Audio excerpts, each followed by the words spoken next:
menghadapi potensi kebakaran dan bencana, mahasiswa Universitas Muhammadiyah Pringsewu mendapat pelatihan langsung dari BPBD, Damkar, dan relawan Rumah Zakat. Para mahasiswa tak hanya belajar teori, tetapi juga praktek langsung untuk cara memadamkan api.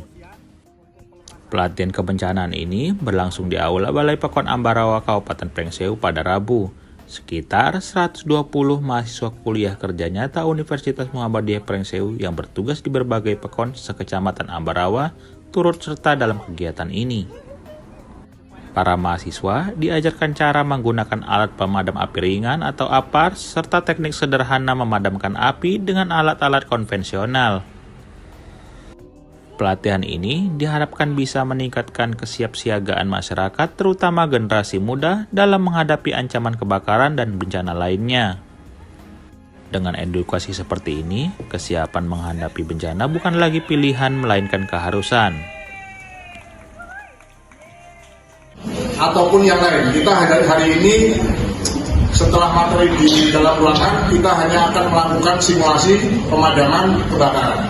Maka bila terjadi gempa atau kondisi kedaruratan yang lain, silakan adik-adik semuanya, yang perlu dilakukan adalah tidak panik, segera keluar dari ruangan ini dengan tertib. Apabila ada lansia di dalam ruangan ini, penyandang disabilitas di ruangan ini, mohon untuk diutamakan bahkan di.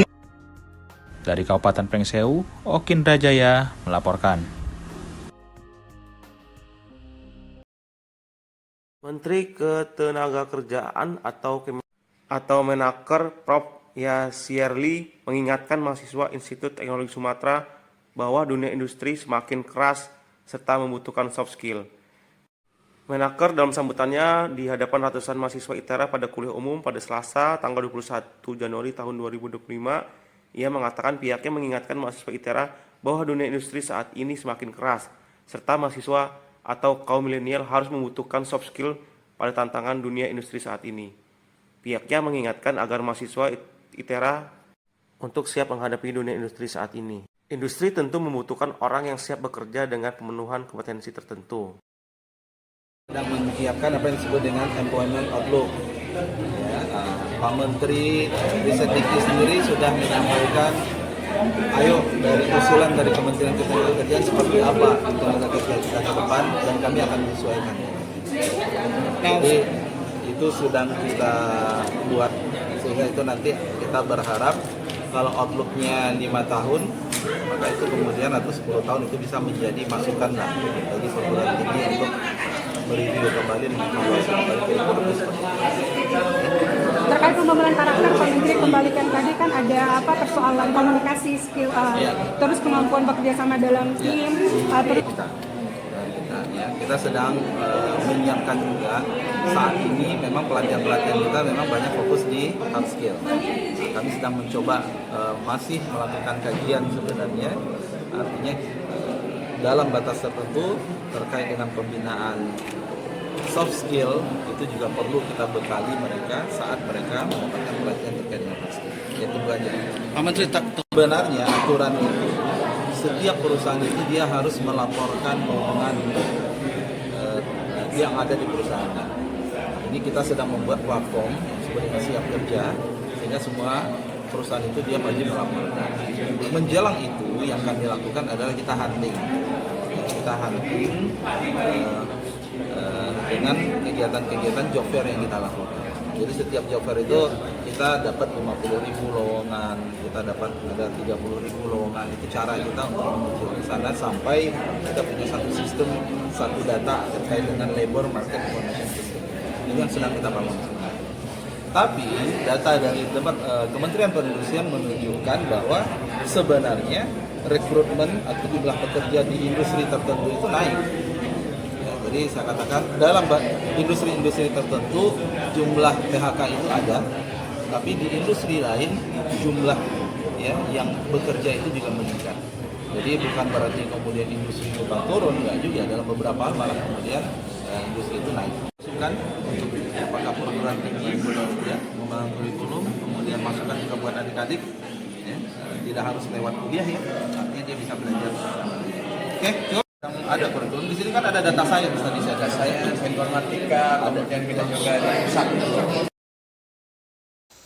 Menteri Tenaga Kerja Republik Indonesia, Yasirli menyebut UPTD atau Unit Pelayanan Teknis Daerah Balai Latihan Kerja Dinas Tenaga Kerja Provinsi Lampung bakal naik tingkat menjadi Unit Pelayanan Teknis Pusat atau UPTP pada tahun 2025 ini. Hal itu diungkapkan Yasirli saat meninjau langsung UPTD BLK Provinsi Lampung yang kini telah berubah menjadi Satuan Pelayanan Pelatihan Vokasi dan Produktivitas atau PVP di Jalan Pagar Alam, Bandar Lampung, Selasa 21 Januari 2025. Pada kesempatan tersebut, Yasirli didampingi PJ Gubernur Lampung Samsudin meninjau sejumlah sarana dan prasarana fasilitas pelatihan di lokasi tersebut. Yasirli juga mengatakan pihaknya akan terus memperbaiki kondisi gedung yang saat ini banyak mengalami kerusakan, di mana sebagian gedung akan dibangun ulang sementara sebagian lainnya akan dilakukan renovasi. Dia pun menyebut bahwa Kementerian Tenaga Kerja Republik Indonesia menarget puluhan ribu calon pekerja di Lampung akan mengikuti pelatihan di Balai Latihan Kerja Kementerian Ketenagakerjaan tersebut, di mana dia mengungkapkan jika secara nasional Kementerian Tenaga Kerja menargetkan 1 juta calon pekerja dapat mengikuti pelatihan yang diadakan oleh Kementerian Tenaga Kerja. Untuk mencapai target tersebut, Yasirli mengatakan jika Kementerian Tenaga Kerja bakal bekerja sama dengan pihak Sekolah Menengah Kejuruan atau SMK, serta pelaku dan pengusaha industri untuk memaksimalkan angkatan kerja yang terlatih. Ini adalah balai, salah satu balai latihan kerja yang nanti sebenarnya sekarang sedang proses ya. Sedang proses atau sudah ya? Sedang proses ya. Sudah menjadi salah satu UPTP-nya balai di Kementerian Ketenagakerjaan. Jadi sengaja memang kami menyempatkan diri untuk melihat bagaimana kondisi saat ini, dan kita insya Allah kita punya program sebenarnya dari pusat ya, dibantu oleh World Bank untuk pengembangan UPTP ya. Dan tadi kita sudah diskusi dengan Pak PJ didampingi oleh Kepala UPTD dari dinas terkait, kondisi-kondisi harapannya seperti apa.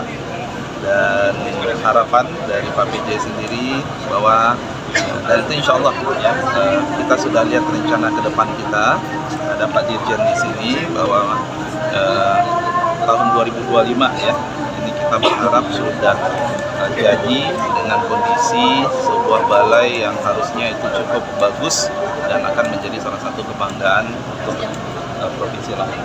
Saat ini kondisi seperti ini ya kita maklum ya, karena memang ini dalam proses ya transisi dari UPTD ke UPTP. Tapi nanti ketika sudah dibangun dan kemudian program itu kemudian sudah berjalan dengan kapasitas yang lebih besar, insya Allah ya, ini juga menjadi target dari Kementerian Ketenagakerjaan. Targetnya setahunnya bisa berapa Pak tahun depan? Saya senasional itu kita target Pak Dirjen 1 juta ya.